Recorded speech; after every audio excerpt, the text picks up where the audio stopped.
Well, thank you very much, ladies and gentlemen. I guess what I'd like to do is call up our two nominees, Shane Getson and Leah Wood. If you'd please like to take a spot in one of these two podiums. And I'll start a little bit of kind of an introduction as to kind of how we're going to maybe kind of do this.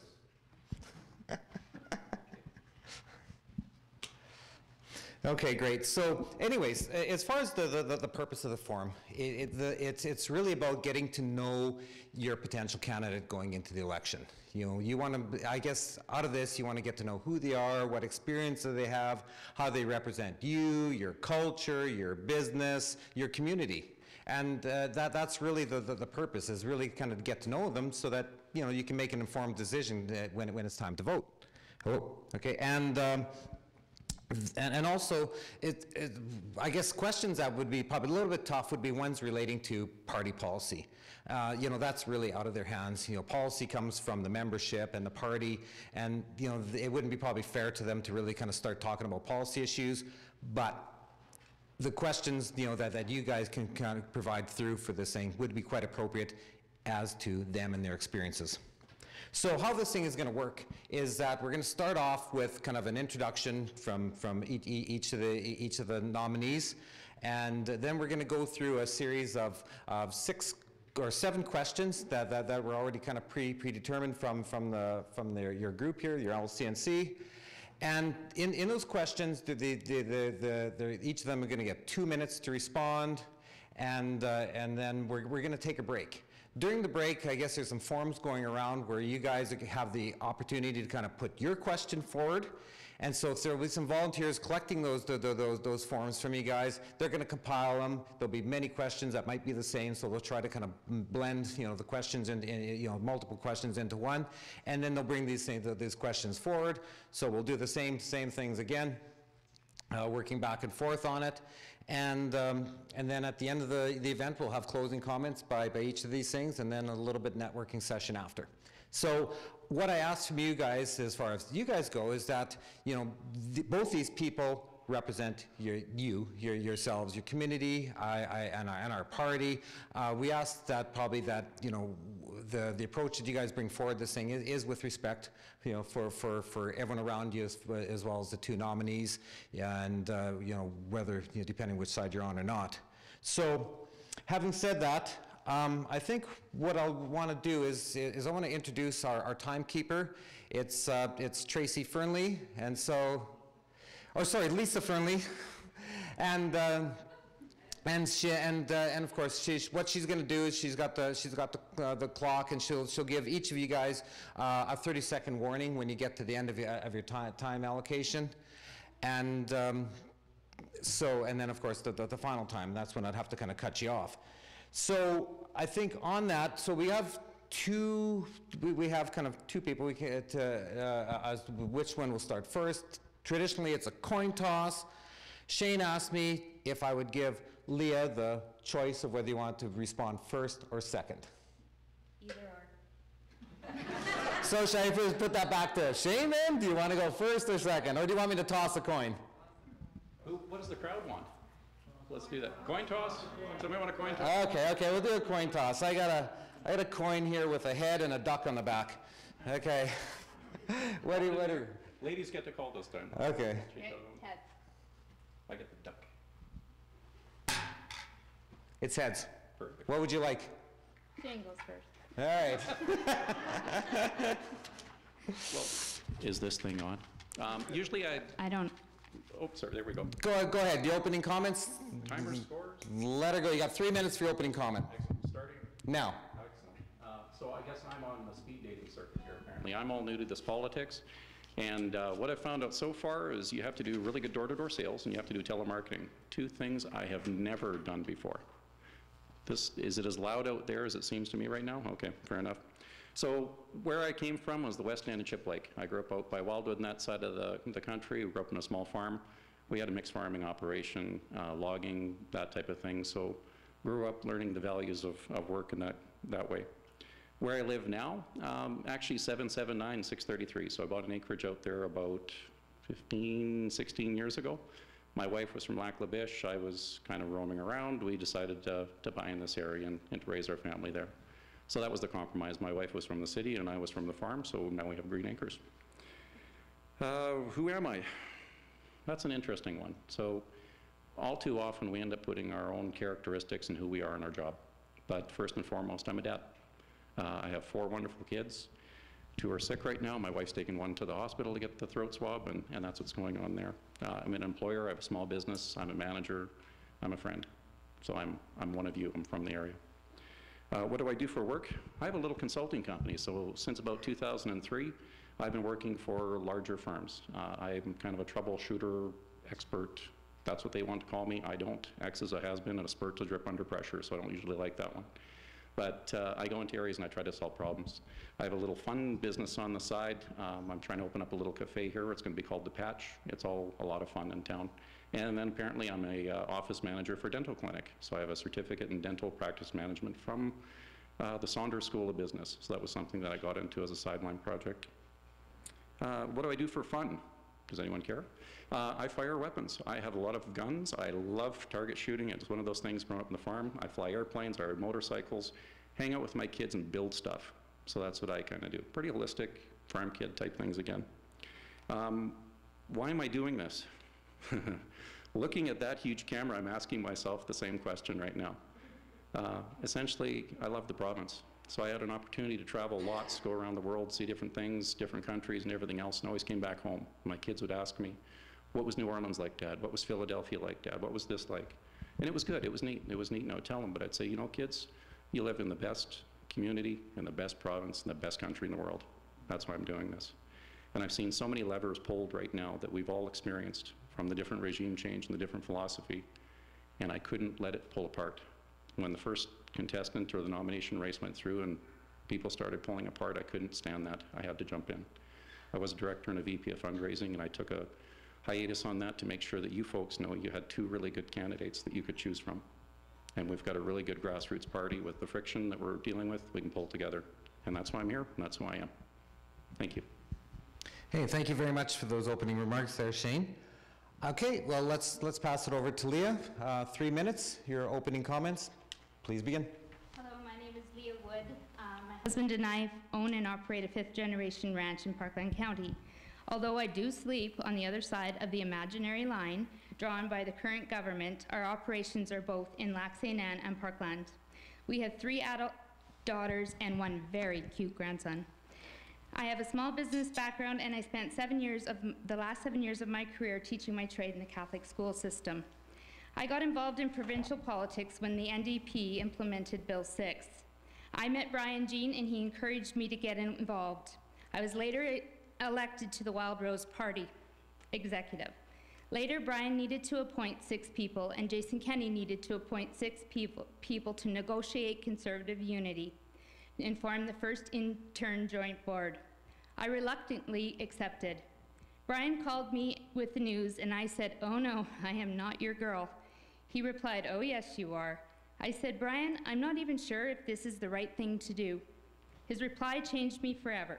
He said, "Leah, I believe in you, but this is bigger than you, and it's bigger than me.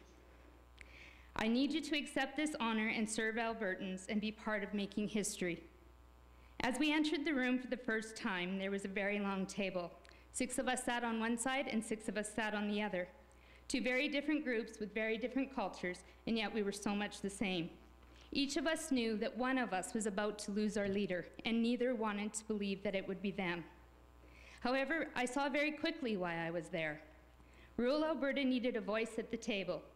I know I was a critical component to the success of bringing us together to become a very strong force that accomplished what no one thought could be done. This is why I know I can bring this riding together. I can heal the past differences. I can unite the East and the West to be one strong force together.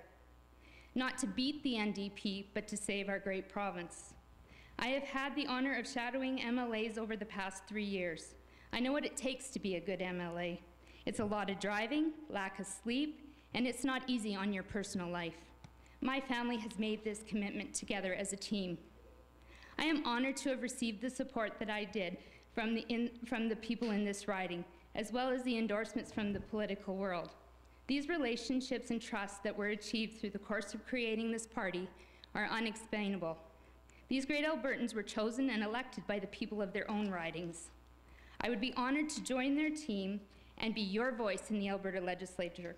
Alberta is the best place to work, live, and raise a family, and I will fight to my last breath to keep it that way. Thank you.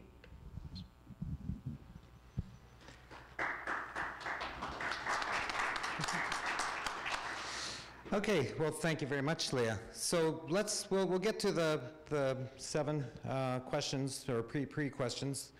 And I think what I'll do is I'll start off with Shane, but then I think I'll probably alternate back and forth to give the other a chance to start first. So the first question is, if nominated, then elected, how do you plan on working with the 3 First Nations within the riding to enhance the lives of their residents and membership? And I have that number 10 on my list. I'm just joking, it's okay. I can flip pages. So this was a last-minute adder from our president, and I'm glad he asked the question. This is such a huge issue. Honestly, you've got a division between federal jurisdictions, you've got a division between municipal issues that we're dealing with, you've got the Alberta things. And in my line of business, I typically get to do engagement with stakeholder relations quite a bit, so with the Aboriginal communities. And what I would do prior to being elected, so if I won this nomination race, quite honestly, it's not the election in the spring, it's to consult with the folks out there. So to call up the chiefs and council and see if I could book a meeting their time to find out what matters to them. I've seen some pretty interesting models, and some are a little bit further advanced than others. I've met with characters like the name of Derek Bruno, and he had a wonderful model down in southern Alberta. Now he's a private consultant, and what he does is he changes the way that people look at integrating and consulting and doing business. There's some of that spark that could be maintained. The folks at Nasoyus, the chief out there, has done a wonderful job with that group, and they're very industrious and they're very tied in and very much involved in the communities. So what I would see my biggest role is to talk, to have plain talk, not to talk down to people, not to do the other things, not to come up with a silver bullet, to find out what matters to them, and then see how we can apply it in our area. And I do have a bit of an advantage in that as well. My wife is the dentist in town. She deals with that community quite a bit. So I would rely on the feedback that she's maintained as well and the relationships she's built over the years in that trust. And I'm not going to run out the shot clock because, again, it's way too long of an evening for everyone. Thank you. Thank you very much, Shane. Leah, do you want me to repeat the question? Are you okay? I'm good. I have already started to build these relationships through the last nomination. And I think the thing that I learned the most was that every First Nation is unique, and blanket solutions have not worked. We have 3 First Nations in our riding, and each one of them is uniquely different. The ones that I have visited have told me that they simply are not looking for handouts. Rather, they are looking for opportunities in investment in a buy-in investment manner. They want to bring prosperity to all Albertans, and they simply want to be included and to be at the table. Okay, thank you very much. So the next question, I'm gonna alternate. So I'm gonna propose it to Leah first. And the question is, what would you think the biggest issue facing this constituency is? Well, I knocked on over 2,000 doors, and the things that I heard from people were things like property rights, abandoned wells, that there's no landowner representation anymore on boards like the AER, rural crime and what it means to protect themselves and their property, keeping our rural communities alive, and this would be one of the things would be keeping the rural schools open. Proper care for the aging population so they can stay in their communities with their loved ones and their families. Fair funding for policing, health, and education. This needs to be based on distance of travel, not on population. So basically, in a nutshell, we need to fight and improve the lives of rural Albertans. Okay, thank you. And for you, Shane, the biggest issues facing this constituency? I think she took my paper. So just ditto? Well, yeah, what she said. So no, obviously there's a lot of the same things. So when she's knocking on the 2,000 doors and I'm getting on the phone and talking to people, or you're bringing your things to me, it's the same underlying message. But the one that resonates the most, I think, right now that can feed a lot of those other social items we could deal with is the economy. The economy is the biggest thing right now that's taken a hit for everybody, and from there, everything else starts to cascade down, regardless of what industry you're in. So that's the one that's driving it. The healthcare system, there's efficiencies that need to be realized. Talking to the seniors out in Wabamun, they've got a beautiful facility there, but they don't have any doctors. My wife's cousin Kim is the one that recruits doctors, by the way, and all of a sudden we got 3 in Onaway. But you can't get people to move out to these rural communities if you keep losing your small businesses and the small services and everything that we've enjoyed over the years. So we need to bring the economy back. We need to be proud of who we are. We need to be supporting one another in these areas and having your businesses support each other, not tear each other apart. The box stores, the business model from that nice school of business of Walmart sits right up on the outside town or outside edge of towns where the property is really nice and cheap and they eat up the small businesses. This is a proven time and time again, and that's what's happening to us. Let's support each other. Let's bring the businesses along, the other things that follow. The healthcare efficiencies. We can realize so many efficiencies. We don't have to pour more money into an already bloated system. We just have to run it efficiently. And therein lies the issue with a NDP type government or administrations that you let to go, regardless of conservatives or NDPs or whoever. It's the administration side of it. So those are the things that we need to tackle. We need to make sure our dollars are spent properly, and we'll see everything else fall out of that. Thank you. Thank you very much, Shane. So I'm going to bring the next question back to you now, so we can kind of alternate back and forth. So this third question is, what experience do you have that will enable you to represent this riding appropriately in the government? So we're conservatives, and I talked to an MLA recently at a fundraiser, and I'm going, how do you guys do this? Like you're asked these personal questions. And he said, he started to laugh. He goes, conservative people aren't used to talking about themselves. They're not used to bragging. They're not. We're not that type of people. If you're going to brag, you better back it up. You know, that's how I was brought up. So please, this isn't meant to be bragging. I'm trying to do the right thing and say the things you want to hear or have to hear. And there was another thing that kind of came up when I started looking through this list. It was 2 movies. And I thought, you ever went to see Slumdog Millionaire? So the guy's sitting on stage and all of a sudden they're asking questions from his life. I was kind of feeling like that, and my wife, she kind of knocks me down. She goes, either that or Forrest Gump. So I'll let you make your choice by the end of the evening. So I was raised on a farm, out in that way. I ended up going to college, working my way through university, or through college, I should say, not through university. Ended up tying into an industrial company, moving up to the territories, bouncing around. I was a farm kid that didn't know the difference, that there was more than one type of salad dressing. Came from humble roots and humble beginnings. And the reason why I was managed to get into a company like Enbridge or TransCanada and have my own businesses and do those and bounce across both states and Canada running project teams is simply because of that hard work ethic and the chance to thrive and succeed. If you go after something, you go get it. I know what it's like to come from that end, and I'm very proud to say where I'm from. And when I talk to the folks in the States, I tell them what we are. We're Texas North. They get it. We shouldn't be afraid to say that we have a coal industry. We shouldn't be afraid to say that we have oil. And we sure as the hell shouldn't be afraid to say that we're good farmers, good loggers, and all those things that come with it. That's why I'm the best for you guys here right now, because I am that person. I did come from this area. That's what I do. Thank you. Thank you, Shane. And Leah, your experiences that will enable you to represent this riding in government? Well, I come from a small business background, and my husband and I have farm and ranch for 25 years. I have been working in provincial politics for the past 3 years. I've built relationships with MLAs, MPs, caucus staff, and party staff, and I have earned the respect of these colleagues. This makes me the best suited to hit the ground running. I worked on the committee for the official opposition for the boundary changes. We fought hard to protect our rural ridings. We lost 2. We fought hard to have the unique needs of each riding be encompassed in the boundary changes. I worked as an advisor to the members of the official opposition through the controversial Bill 6. We were able to have many amendments made, such as the definition of what a farm family was.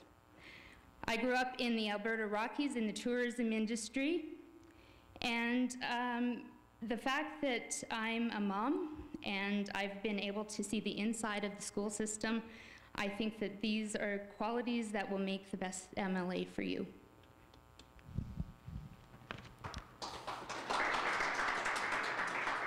Thank you, Leah.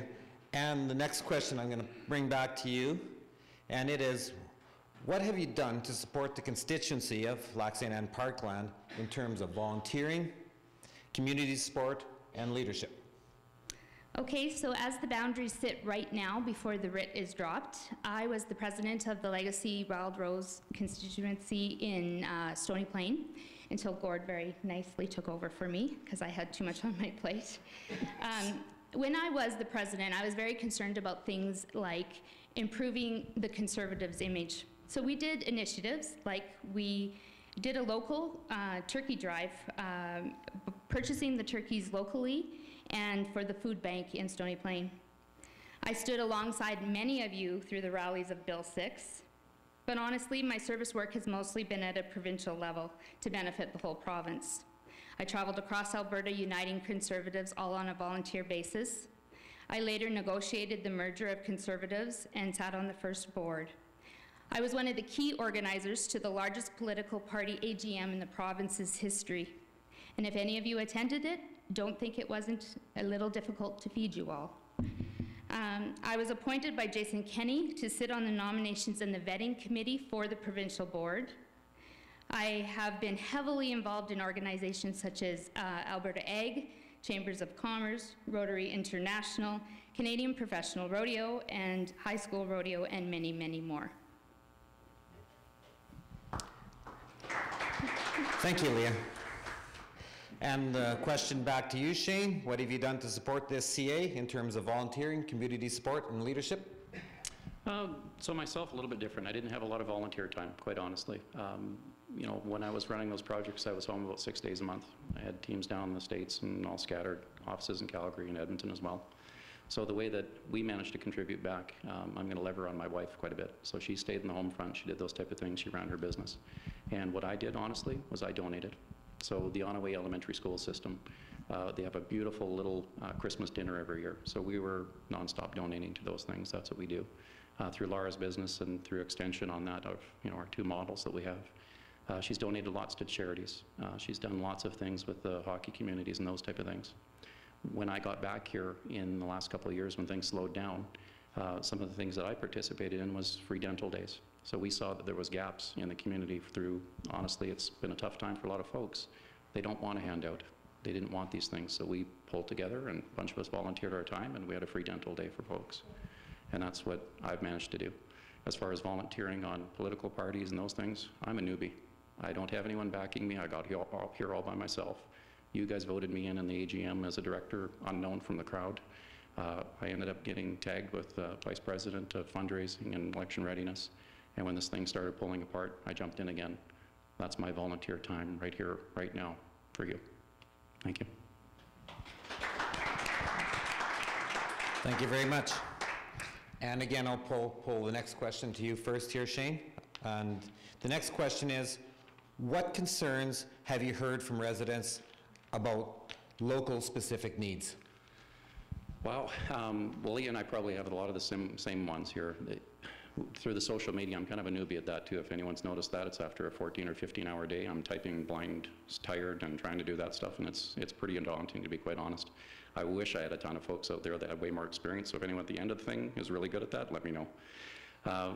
So the biggest things I'm seeing here, economy, carbon levy, being more open to business development. Some of the highway structures we have set up here as freeways won't allow for on-ramps or off-ramps, so it's kind of stymieing a few of the businesses that really could thrive in the area.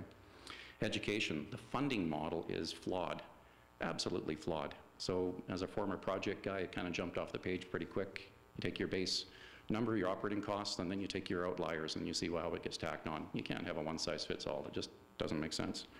The Bill 24, and if I've misquoted it, this is coming right from teachers themselves. They're having issues struggling with what they can and cannot say to the parents of the kids that they're jointly helping educate. There is a big issue. The new curriculum, this discovery floundery math, some of us have seen that as young kids in schools and the extra time we're spending. That was kind of brought up. Health, the change to the seniors right now. Through the dental side of things, we get optics on how late paying the government is currently. And the seniors obviously are taking a bit of that brunt. Allocation of the resources that we have. A friend of mine, he's an emergency room physician. These are the people that I talk to figure out what's going on in the system. They're seeing the same things, inefficiencies. Moving people because there's no one to operate the equipment that they have sitting there in an ambulance, tying up resources. The environment, the status of Lac Ste. Anne, representation of landowners' rights, rural crime, those are the type of things. Legal fees, something as simple as one group trying to transfer over a field to another so they can have a park. We're tied down with regulations, we're doing it to ourselves. We got to help each other and fix some of the goofiness and the red tape. Those are some of the things. There's a big list here. Thank you. Okay. Thank you very much, Shane. So the question back to you, Leah. The concerns you've heard about local specific needs? Of course, I've heard about jobs and the economy. That goes without being said. People want pipelines and they want rid of the carbon tax. They are very worried about rural crime and being able to protect themselves. I had a lot of questions at the door that did I feel that unity had happened between the two parties? But to be honest, the biggest thing that I hear is that people are worried about the Alberta that we once had and if we will ever be able to get it back. They are worried that we have a history and a culture that is being lost. They are concerned about parental rights in education. They are concerned about the tampering of the curriculum to accomplish the erosion of ideology. Fundamentally, people are worried about their freedom.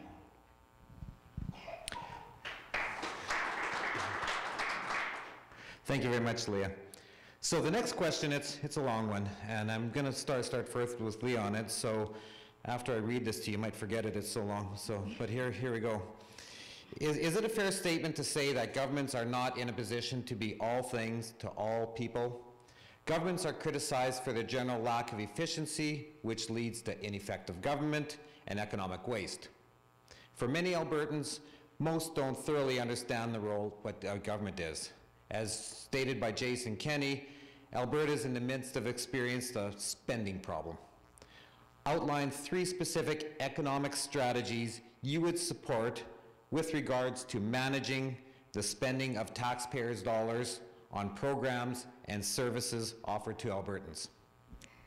Okay, so that just wasn't a long question. I actually feel like it is a 2-part question. So I'm going to answer the first part. The first thing that I would say that people do not understand about government is you can't be a lone ranger. You must have the support and the respect of your rest of your caucus and work as a team. 3 of the strategies that I would do is I would stand with Jason Kenney and I would vote for removal of the carbon tax. An example I have for this is I have supporters that have a small trucking company, and they told me that they have to sit down and pencil out each job to see if it's even worth turning on their trucks since the carbon tax has been implemented. Second, I would go back to the drawing board.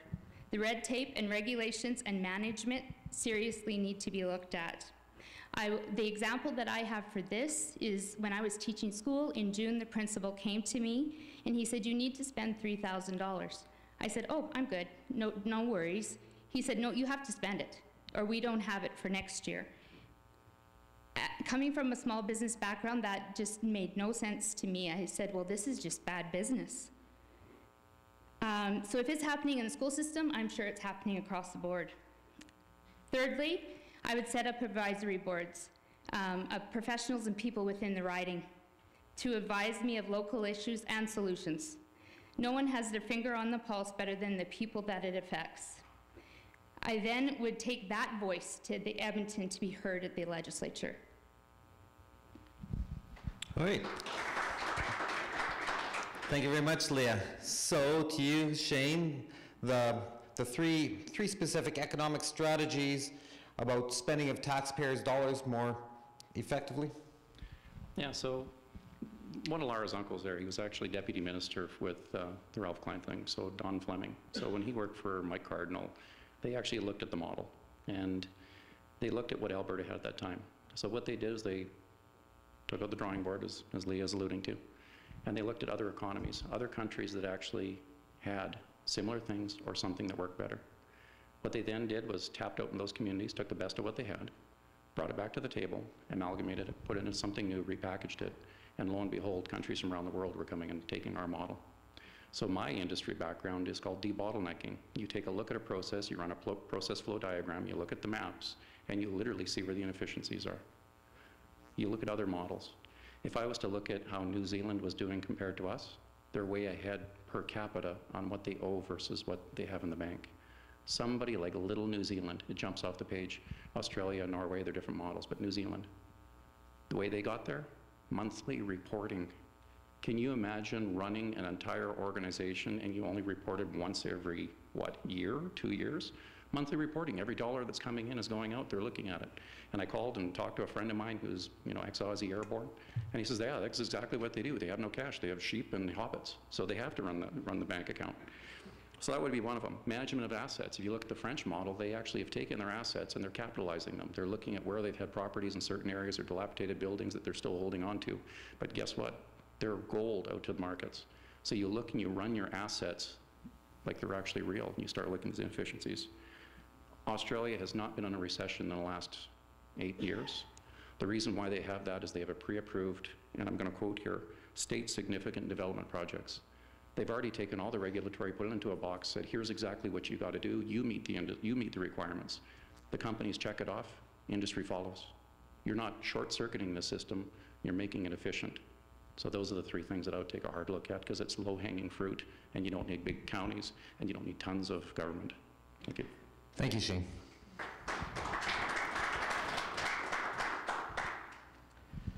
Okay, and the last of the original set of questions, I'll bring the first one back to Shane here.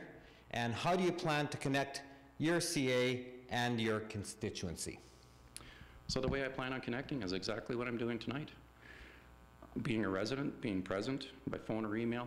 You can get me in the hours of 7 a.m. till 7 p.m. quite regularly. Give me Sunday off.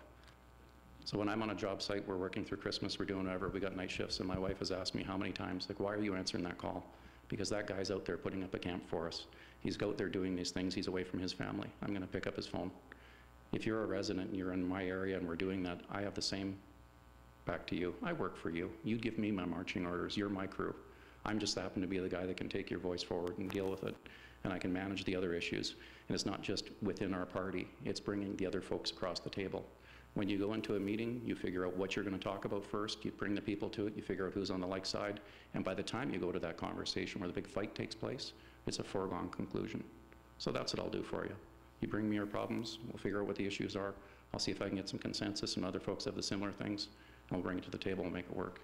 I will not chase you back to an environmental group like the folks in Lac Ste and experiencing. You don't need to be tied up with that. Give that to me, that's my job. Bring me the stuff, let me know. I'm not going to be showing up to your events and doing photo bombs. I'm not into that. I can hardly take selfies, and that camera's intimidating the heck out of me. But I'm going to do just like you are, so the golden rule. I'm going to be honest, hardworking, just like you are. And that's how I'm going to connect, because it's genuine, and it's valid, and it's true. Thank you. Thanks, Shane, and to you, Leah. Are you going to connect your CA to your constituency? I feel the most important role of an elected official is to be connected to the people in the riding. Some of the things that I would do to accomplish this is I would hold regular town halls, I would do polls, and I would be involved in your community. This is one of the main reasons that I chose this riding.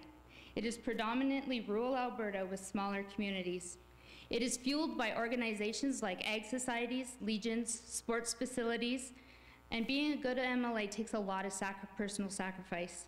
If I'm going to be away from my home, my animals, and my family, it's going to be for the things that I hold dear to my heart, the things that I want to fight for.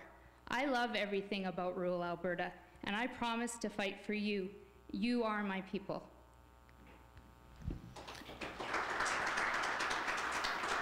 Okay, great. That's what we're going to do now is we're going to have a short 10-minute intermission. This, if you haven't already kind of submitted your questions to the volunteers, please do so, because during this intermission, they're going to be compiling them, and then we're going to come back, and we're going to pose our nominees the questions from you. Thank you very much. Sure. Okay, so this next round is going to be the questions coming from you guys, the audience here, and I have a kind of a bunch of them here. I didn't count up how many. I've never read them, so this is all new to me as well. So again, same format, 2 minutes for each of the nominees. And so I'll start first with Leah to my left here. And then I'll rotate back and forth so it's fair, so the other person has a chance to hear the response of the others. So anyways, the first question from you guys is, if you get rid of the carbon tax, what are you going to replace it with? And if you get rid of the carbon tax, will it be industry or personal tax gone? Thank you, Gord. First of all, here's the deal about the carbon tax. We never had it before, and we don't need it now. The extra revenue that will be created because of the increase of industry activity, I believe will offset that income. The policies that the NDP have implemented have compounded a bad situation into a horrible nightmare. When I'm in Walmart and one of my former students comes up to me and wraps her arms around me and tells me that her dad committed suicide because he couldn't be out of work for any longer, I know that something very serious has to happen very quickly. I know that we don't have a lot of time. So one of the fastest ways to help the industry is repeal the carbon tax, and I believe it'll look after itself. Thank you. Thank you. Okay, and I'll just briefly reiterate the question, Shane. So if you get rid of the carbon tax, what do you replace it with, and it will be to industry or residents? Yeah, so one of the reasons why I signed up for this rodeo, Conservatives, the UCP, it's gone. And I'm going to hold them to that. It's an insidious thing. It's not a tax, folks. You can't tax a tax, but you sure as hell can tax a levy. So I burn coal at home because I put this nice boiler in, met a bunch of folks down in Decker, Manitoba. Wonderful system, absolutely efficient. I only run it part of the year, October to maybe about March. I pay about $43 a ton. I drive my own Kenworth. I go pick it up, either from Keep Hills or down in Riley. Wonderful system. The price of coal is $43. The price of the levy is an additional $53 on top of that. And then you get GST to send more back to Trudeau. The nature of this carbon levy is insidious. It's absolutely compounded on every single thing you touch. We go to the gas station, we're filling up, you're paying the same price as if we're getting $120 oil. Where's the tax? It's gone. This is gone immediately. It's another form of transfer payments down east. So that's what happens. Our family, we've managed to save the same amount this year, scrimping and saving, but we didn't take holidays. We didn't have any extras. We didn't do any of that. Again, being fiscally responsible Conservatives. It's gone, folks. That's what we're going to do with it. Not replaced with anything. Maybe we can take a run at those damn transfer payments, though. Thank you. Thank you, Shane. So the next question I'm going to pose back to you, and it is, we have seen government overreach for many years. And what do you believe to be the most detrimental issue to the local CA residents? So as far as government overreaching, meaning interfering with our lives? Well, we've talked about the economy. We've talked about changing those of you who are business owners, of changing the labor laws. We've talked about a bunch of those things. We've talked about the education. The fact that my daughter goes to class and 2 years later she doesn't have the same curriculum as my son who went through and they don't know what socialism is. The fact that we can't have our teachers come to us as parents and tell us, where would we stop the overreach? Just about every of those ideologies that we've touched. I want to know when I want to raise my kids. I want to be a joint effort. I want to know when I go to work in the morning that I'm not going to get taxed to death in the evening. I want to know that if I work hard, I get to keep my money. I want to know if I'm an Albertan, I get to say I'm proud of where I come from. I'm proud to support the energy sector. I'm proud to support local business. I'm proud to support the farmers. I don't want interference when folks come to my farming operation and make me run it like I'm running a job site. The ideas of introducing safety, the ideas of doing that is great. Not having Big Brother come down. Anyone remember George Orwell, Animal Farm? We're on it, folks. That's the problem. Let's fix it. Thank you, Shane. And to Leah, the government has been overreaching for many years. What do you think the most detrimental issue is? Well, personally, as a Conservative, one of the fundamental principles of being a Conservative is our right to freedom. And we are seeing that on a daily basis, that the government is overreaching by regulations and red tape. That sounds like it just gets repetitively said. But also in our culture and the erosion of their ideology. There's things going on like the curriculum change where they are implementing their ideas into our children. I think that we've seen again in Bill 6, it's one example of what their overreach of what their reality is not our reality. So I think that we need to get back to a conservative government that believes in smaller government and fundamental freedoms and of each individual. Thank you. So the next question back to you is, when the government is looking into investing in communities, how are you going to work with government to ensure that our CA sees its fair share of the investment? Well, this is a double-edged sword, this question, Gord, because as Jason Kenney says, we're broke. So when he said it, I almost couldn't believe he said it, but it was pretty cool that he said it. And that's the truth. I think that, you know, we're going to have to be realistic to the fact that the taxpayer can't burden any more burden. But for this particular CA, I've mentioned it already, I believe that things are important in rural Alberta, like egg societies, like legions, like sports facilities. They're fundamentally the core fabric of who we are, and these things must be attained. For example, the egg societies were on the chopping block last year with the NDP. So we, of course, the opposition, put up opposition to it, and we're able to secure the funding for another 3 years. That's something I'm not going to give up fighting for, because it's about our families, it's where our kids get married, it's where our funerals are, it's who we are as rural Albertans. So I think that those things need to be maintained. Thank you. Hey, thank you. And Shane, when government's looking at investing in the communities, how do you plan on seeing that this CA gets its fair share? Okay, so whoever gets into this rodeo next is going to be the most popular person until they get into the rodeo next. Like, honestly, folks, we don't know what we're getting into. The fact the NDP is telling us we got an overrun, can you imagine how bad it really is? I don't know. I won't know until I take a look at the books of what's going on there. I won't honestly be able to look you in the eye and say, the Ag Society needs to get cash and the children's thing doesn't. I don't know. But what I do know is, we need to come up with a better plan of doing this. You need to tell me what's important to you. We need to look at the whole CA as a whole of what we have, and we have to make some hard decisions about what we keep and what we might not be able to fund the way we have in the past. I'm not going to tell you and blow sunshine up your back end. This is going to be a real tough slug that we're getting into, and that's going to be the harsh reality. Remember Ralph Klein and the crew? They had to go through this. This is back to the future. We're into it again. Where I do see it is the efficiencies.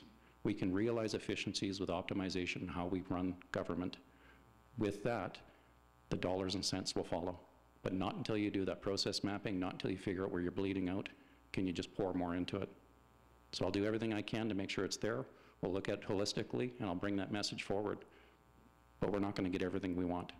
I'm not going to compromise and give it away. It's going to be a tough sell, and I'll be honest with you. Some things probably won't make the cut. We're going to have to sacrifice. We're going to have to fix up this mess. And other ones we're going to hold dear and true and near to our hearts, and we'll never let them go. But we have to decide what that is, not me. Thank you. Hey, thanks. Next one back to you, Shane. This looks like this one's going to start getting a little bit heated here. What measures would you take to support to minimize the effects that special interest groups have on our resource development in Alberta? Oh, man. Okay, well, who's the special interest group? That's the first question. Who asked the question? Anyone in the crowd? Which one are you nailing down? Because there's about, I don't know, you hit a hammer and there's a bunch of ants scattering all over the place. So the special interest groups that are against the industry, okay, they're tapping into your emotion. They're saying that if you tax yourselves at the pump, it'll be good. They're saying if you block a pipeline, we're going to save the planet. They say if we shut down the coal, we're going to save the planet. Fact is that China has 100 new coal-fired plants coming online. Fact is that Trump fired it up back down south, and he took the lady that was shutting it down on our end and uses her to fire it up on the other end. Where is the business model? Why are we disparaging the marketplace? Because we've allowed ourselves to ship everything offshore, because we've allowed these special interest groups to have that, because we've allowed themselves to be paid to show up, have a love-in, and stop projects. How do we stop it? We say enough.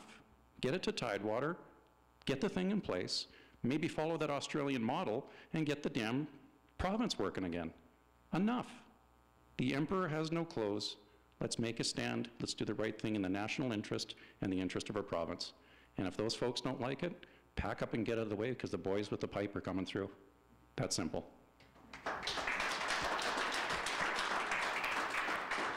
Hey, Shane, thank you very much. And to Leah, measures on special interest groups and its effect on our resource development. Well, I think that the first thing we have to do is look at the special interest groups and the transparency and the roles that they play in government. Because our biggest problem with the oil and gas industry is the ideological driven activism. Because it's as simple as this: if people don't know that they need pipelines, they just don't know. Pipelines are critical to Alberta and the prosperity of Canada. We need pipelines like my Uncle Joe needs rain in Oklahoma.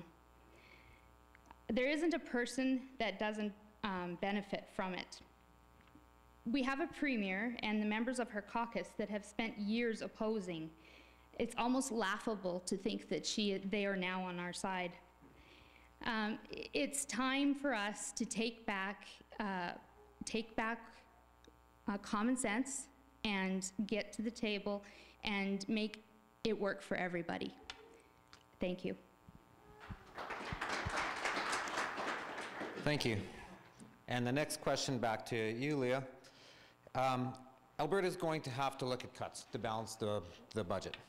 How are you going to protect the seniors from such cuts? Well, you know, I'm not going to do anything by myself. I think this is a caucus. It's going to take more than one MLA to come up with these solutions. It's going to take our leader. But we have to look after our seniors and our aging population. We wouldn't be here without them. And it needs to be a priority for sure, but I am not going to make those decisions based on one person can't make those decisions. That will be a caucus decision. Okay, thank you. And Shane? So the balance between balancing the budget and protecting the seniors, what's your thoughts? If we're going to balance the budget because we kick grandmas out on the street, there's a problem. There's a fundamental issue of what's going on here. The seniors have sacrificed and put everything in place so we can reap the rewards of it. They didn't have the amenities that we did. They didn't have those. That's the best generation we have. They signed up, they went offshore, they went overseas, they took the bullets and they came back. And the way that we can do that to balance our budget is to pick on that crowd. What does that say about us as people? There's other ways of finding it other than the low-hanging fruit and picking on the weak. When the seniors are out there, they should enjoy their golden years. They deserve it. They've worked for it. So myself personally, absolutely, it'll be a caucus decision, however that works. Most companies, you come together, you meet, you do it on the topics, you figure out what it is, and you come to a consensus. This one I won't back down on. I have it near and dear to my heart. I see what's happening through my wife's clinic. Now you're putting other people in strain because of it. So folks go in, they need to have this procedure taken care of, and then they find out that they're not covered or they're getting caught up in a quagmire. Not for them. So seniors, near and dear to my heart, you pick your battles, that's one I'll pick to stand on. So I'll do what I can, and that's it.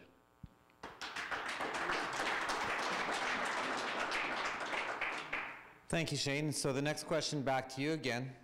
So if there's a difference between the thoughts of what your constituents think and that of party policy, what would be your approach? How would you deal with the differences between the party and your constituents? So let me give you a scenario. Pardon me. Let's say you got a project down in a foreign country. You've got 3 engineering firms scattered out through months there. You've got a joint venture partner that's kind of on paper. And then you've got to deal with a whole union on the eastern seaboard.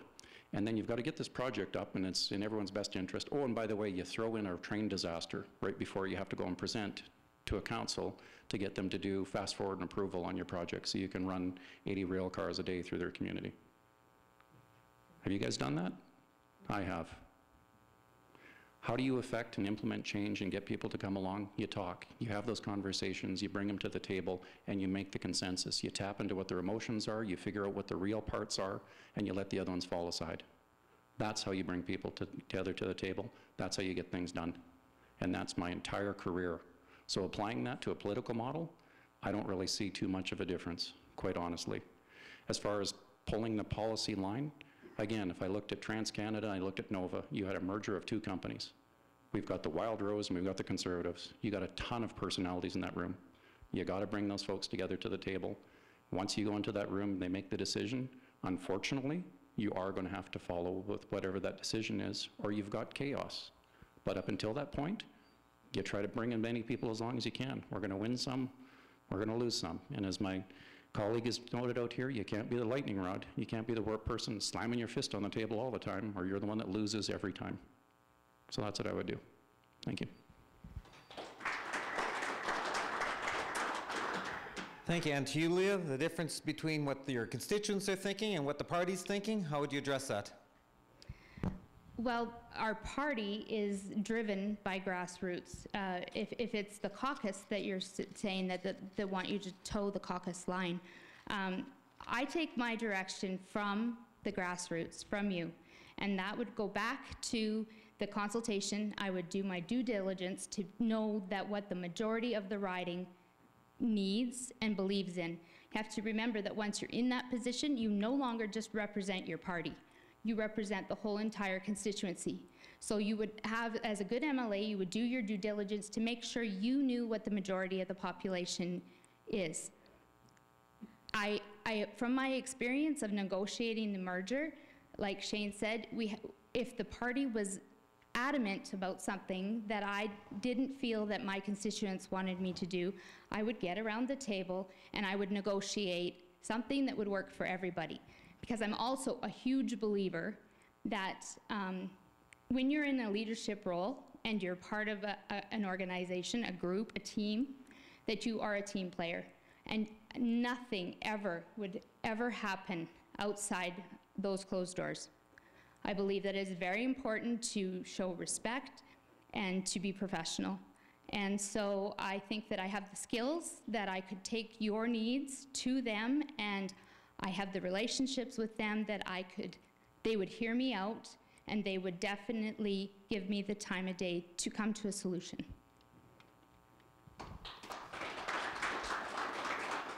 Hey, thank you. And the next question back to you. So the energy sector has been in the news for the last couple months on quite a few occasions. What specific measures would you take to make Alberta a desired place to do business? I would get rid of the carbon tax. You know, I think that when our leaders from the official opposition go over to these other countries and to the States, and they hear that your regulations and your tax, we are not confident to do business in your country. We need to seriously take that to heart. So first off, I would for sure say that the carbon tax. I'm sorry, can you repeat the question? Sure. With the energy sector, you know, Okay. being the issue as it is, what specific measures would you support to make Alberta a desired place to do business? Okay, so the second part to that question, I would say this isn't my expertise, the energy sector. However, I am extremely excited of some of the people that we have assembled, some of our nominated candidates that have come out of Calgary. I would stand shoulder to shoulder with them, and I would vote with them to get, because they're professionals, I would take their advice and I would make it happen by way of vote and do everything I can to encourage investment in our province. Thank you. Okay, and back to you, Shane. I'll just kind of repeat the question again. You know, given the issues of the energy sector, what specific measures would you do to make Alberta a desired place to do business? Well, I can tell you right off, it's not the carbon tax that the issue is at the table. When we've got a fully funded sanctioned project with $150 million and I can't put 700 guys to work, I've got another investor coming up the table, say they got $200 million they want to throw at us, and we can't do it. It's not the carbon tax. There's a bunch of money out there. There's a bunch of people who want to invest in what Alberta used to be. Cost certainty and the chance that you know when you invest all that money up front that you get a return on your investment because you can get through regulatory. There's a little project that I'm involved with. It's called White Fox. It's delayed a year because we've got two governmental agencies that can't agree on who's going to govern it, so both of them are. And one's going to build up another team inside to run this project. We're literally sitting at a table with these investors, because I'm one of the people that sit at those tables in Calgary, and we can't get it through. We can't get the groups that want our product because they can't broker the deal. We can't get certainty through regulatory. You take care of that issue, the money comes back, the efficiencies come back, and it's a good, sound, safe place to invest because they know we're back open for business. That's what we would do. Cut that tomfoolery out and give certainty to the investment community, and the cash will flow like you wouldn't believe. That's what I would do.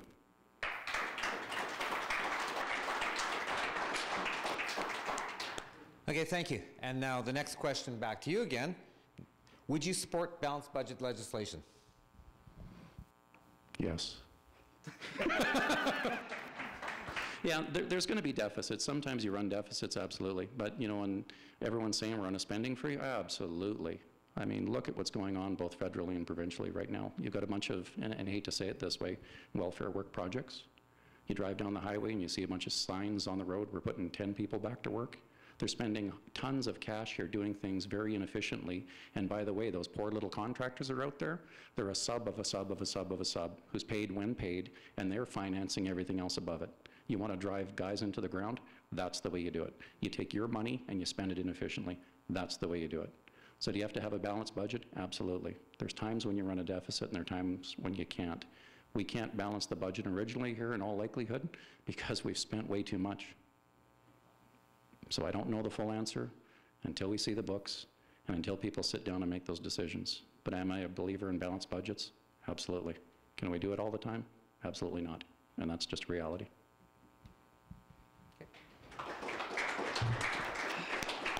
Thank you. And Leah, would you support balanced budget legislation? Absolutely. I think that it's going to take us some time. Being realistic, it's not going to happen overnight.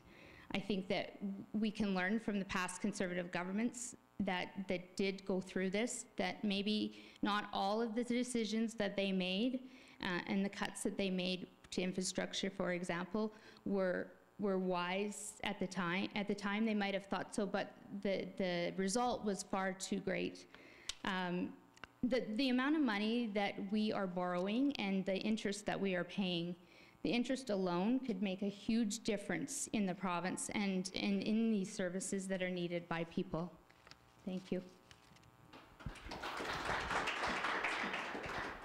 Okay, and the next question back to you, Leah. What are your thoughts on the changes the current government is making to the curriculum? The changes to the curriculum are very concerning. I have to say that, you know, they are removing things from the curriculum like the word trust. I don't know about you guys, but I don't know when the word trust was ever a bad thing to teach our kids. There's an erosion in the social studies curriculum that is happening to forward their ideologies and their agenda. Again, things like the social studies curriculum is talking about removing things like our contributions to World War II. I don't know why we would forget our history and not learn from it and let it make us better people. So I think the other thing that they are removing from the curriculum that is critical to a day-to-day and to how a child will turn out and live their life is critical thinking. Critical thinking is a skill that if you don't have it, you're probably not going to do very well in life. And they're desensitizing the fact that kids need to earn their skills, and they need to be rewarded. When I was teaching, it was so frustrating because I wasn't allowed to fail anybody. They could skip, not come. It didn't matter, but I wasn't allowed to fail them. So I said, well, how did these kids get to work on time if they can't show up for school? I'm totally concerned that the ideology is going to affect the outcome of what our society is going to be. Thank you. Okay. Thank you, Leah. Okay, and to you, Shane, your thoughts of the changes to the current government is making on the curriculum? So they already made the changes. That's the scary part. So I found an article in 2014 written by a gentleman who travels all around the world. He's an expert on education, and it's on my little blog spot, and we posted it up there. So this gentleman said, if you're changing the curriculum and you're trying untested techniques, you're going to have failures. You're going to have failures for people to come out with a good education. You're going to have failures for them to be high producers and earners. You're going to have failures in the fact that they won't be hired for power positions. He recognized that. He recognized that going to computers and laptops for everything that you learn from is a distraction, that not everybody can learn that way. So what we've seen recently in the last month or 2 months or so, somewhere around there, they've got a modified curriculum that came out. So now they're half pregnant. They changed it part way back to the old way, and they still got part of the other one. So they're still on an experimental ground. What we need to do as parents, because I have those 4 kids, we need to make sure they're still asking those questions at school, and they're allowed to ask those critical questions. I get lots of calls from teachers saying, little Johnny or little Polly or who asked me this in class. Absolutely. Coming back to Leah's point with World War II contributions, they don't understand that the Nazis got in power by election, not by gunpoint. Simple little things, when you look at it, can lead down a path where we don't want to go.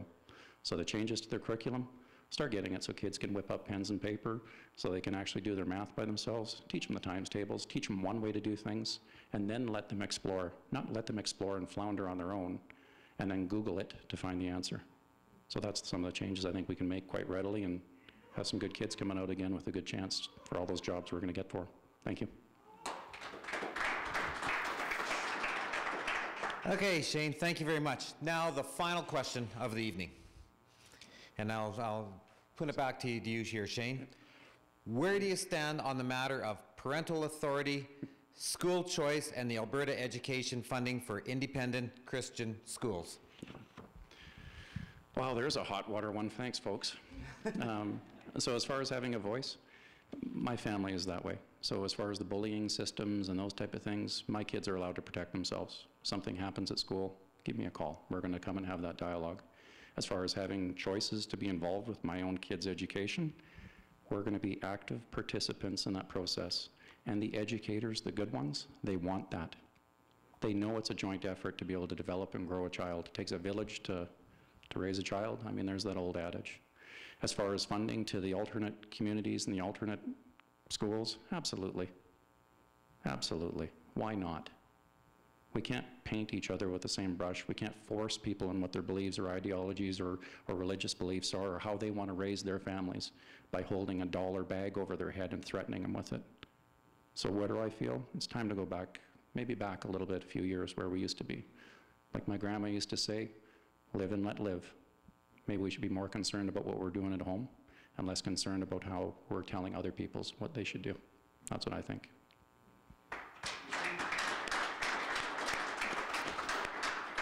Hey, Shane, and then back to you, Leah. Your stance on the matter of parental authority, school choice, and Alberta funding for independent Christian schools. Well, I am very concerned about parental rights and choice in education. Every child is unique, and every child has different needs, and no one knows them better than their parents. I had 3 girls. I had one that went through the outreach program, one that went through the Catholic system, and one that went through a performing arts program in the city. It was half sports and half schooling. So myself as their mom, I got to make that decision because they were all different, and they all had a different journey. And that was my choice to make. That wasn't the teacher's choice to make. And we very quickly found the teachers that were willing to work with us for the best outcome. And so I'm extremely concerned. Of course, I come from the Catholic school system. I'm very passionate. I think that, again, it goes back to the fact that we are conservatives, and fundamentally, freedom is one of the core principles of a conservative. And if I choose to send my child to a Catholic school, I should have that right. Thank you. Okay, well, thank you both very much for your well thought out and composed answers to the many questions. Of course, some you had a chance to prepare for. These last few you answered off the cuff, so they're done very well. Before we wrap up for this evening, though, we're going to ask that both of you do your closing remarks. And anyone want to start on the closing remarks? I'll let Leah go. All right, Leah, go ahead. Okay, thank you very much. I will keep this fairly short, and I probably won't be as emotional as I was in the opening statements, because that was a very emotional period. I want to thank you all for being involved in the political process. Together, we can be a strong voice for our constituency and be heard in Edmonton. I fully support our leader, Jason Kenney. I had the privilege of working alongside him for 7 months after the leadership race. I believe we're in good hands. As Conservatives, let us possess a large level of civility. Let our message be kind, but from a place of common sense. I am extremely proud of the team that the UCP is assembling, and if you give me the opportunity to join that team, I promise to take your voice and fight hard for you at the Alberta Legislature. Thank you again, and please drive home safely. Thank you. And thank you very much. And Shane, your closing comments? Well, as probably most of you can tell, I didn't practice any speeches before I got here. Honestly, I'm working on a project. It's 12 hours a day on site. I'm driving an hour to get there on either end and coming back. So not as polished as I would like to be when I'm presenting, but hopefully it's coming across, because this is the real deal. As raw as it might get sometimes, or where I'm going with it, this is what you get. There is no other story. There is no other package. So why I'm up here? I want to share a story, and I shared it with a gentleman. Where are you now? Oh, can't find him in the room, sorry. So I shared a story about my grandpa Opus. So I talked on the site about my grandpa Getson coming out west from Prince Edward Island. Well, my grandpa Opus, he's an import from the States, so North Dakota. He came up here and settled and farmed out by Hattonford. And he shared a story with me. He didn't talk about the war much. He was cat skinner, and I was doing projects, and he just got a tickle of it when I was coming back from the diamond mine, or I was coming from a different site to see what was going on. And I asked him, how did you, what happened, Grandpa? Like, why did you stand up? He goes, well, I chose this country. This country was in a time of conflict. I was a young guy. It was the right thing to do. So he's getting ready to deploy to go over to Europe, and he gets this phone call. And this recruiter tracks him down to the States, because they're entering the war at that point. And he's telling my grandpa, you gotta come back, you gotta enlist. And he goes, well, I can't. Oh no, you don't understand. Like, you're a US citizen, you gotta enlist, you gotta go fight in this war. He's, well, I can't. And he starts threatening with a bunch of things, and he said, finally the guy ran out of steam. And Grandpa goes, I can't fight for 2 armies, I'm already going over. He said it was the end of the story. So, when we see our party and we see our province in need at this point, you're asking about why I'm volunteering and why in the heck I'm standing up here doing this in a different area. What kind of a grandson would I be? What kind of a man would I be if I didn't stand up and do my part? I'm not having to face down bullets. I'm gonna have to face down some opposition. I'm not gonna be the most popular guy in the room, but I'm gonna do a damn good job for you. I'm not gonna win every fight, and by the way, I'm not gonna fight all the time. I'm going to gain the objectives, see the problems, and overcome them. I'm gonna bring people to consensus, and I'm gonna support you. And hopefully you'll support me. And now I'm gonna do some audience participation, because you've had Leah and I appear on this hotspot. Okay, how many farmers are out in the room? Show of hands. Perfect. Acreage owners, industrial folks, oil patch, educators, first responders. Perfect. When I'm name dropping, you're the names I'm dropping. I don't have a bunch of sponsorship or anything else. My cousin, or my brother-in-law, John, he's a neat guy, really neat guy. He's sitting on a lease site one time, and he meets this new consultant that's coming up, and the consultant says to him, he says, I got this job because my grandpa was a consultant, and then my dad was a consultant, and now I'm a consultant. And John turns to him and goes, well, my dad's a doctor, my mom's a nurse, my sister's a dentist, and I got this one all by myself. That's what I'm up here for. Okay, well, thank you very much. Then I've got some things to announce here, but before I do, can we please have a round of applause for our 2 nominees?